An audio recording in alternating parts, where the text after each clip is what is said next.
Inspired by a classmate with cerebral palsy, Annie came up with an idea that could help 1.2 million Australians. The 16-year-old's invention has given Matilda a voice for the first time, and Matilda has plenty to say. Oh, we look so baby. Annie and Matilda first met in grade 2. The Gold Coast girls are now 16 in their senior years of school and still great mates. Annie is an amazing friend and I'm grateful for her and her big ideas. This is how Matilda communicates. She's non-verbal with cerebral palsy. Incredibly, Matilda's computer can sense where her pupil is focusing on the screen to select letters. But there's just one big problem. One of the biggest challenges is that people often stand behind me when I'm typing instead of looking at me. I was guilty of it too because it was easier to stand behind her and read what she typed as she did. I realised if I was in that position I would hate it. The speakers are projecting out this way so I can hear it like this. And that's not ideal for you, right? Because you want to make eye contact with people. Non-verbal people rely on facial expressions to show emotions. So, while in the classroom one day, Annie came up with a big idea. So I decided that with just a Bluetooth speaker, if that was situated on her chest instead of the computer in front of her, it could project her voice out instead of back in her face from the computer.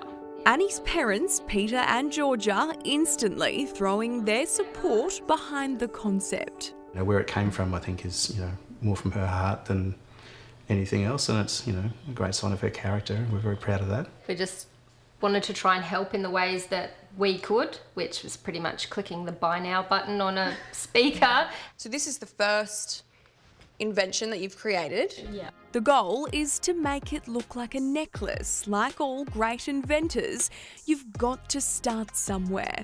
When Matilda used it, we put it on her and it hung forwards like that. So it projected the voice down, and it's so heavy, especially compared to my newer speaker. So then you went back to the drawing board and you came up with this. It is a lot lighter, isn't it? Definitely a lot lighter, flatter as well. It's called My Voice, and it has an interchangeable pendant on the front so you can accessorise the speaker. I think it's very important that the necklace looks like jewellery rather than a medical aid. Matilda, what was your first reaction when you saw the prototype? My first reaction was, this is so awesome. And what other colours does it come in so I can match it to my outfits? And putting it on, and then it Bluetooth connects to the device so that it'll project the voice from her chest. I'm proud to be her friend and so impressed that her invention started because she wanted to help me. That must be nice to hear. Definitely, very nice. Seeing that on her and in use was a very surreal moment of this is actually happening. While it's still in the prototype phase, it's won Annie Young Entrepreneur of the Year. You're only 16. You're going through exams while you're doing this. I mean, how do you make this happen? I have a very colourful Google Calendar. I have everything time slotted in. Are you proud? I'm so proud.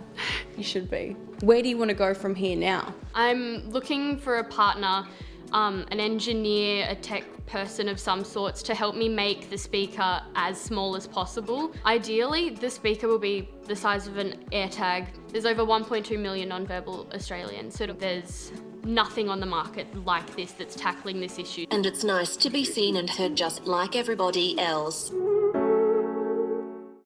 Oh, what a beautiful friendship. And Annie, how good are you? You're an inventor in the making with a bright future, and I can't wait to see what it is that you come up with next.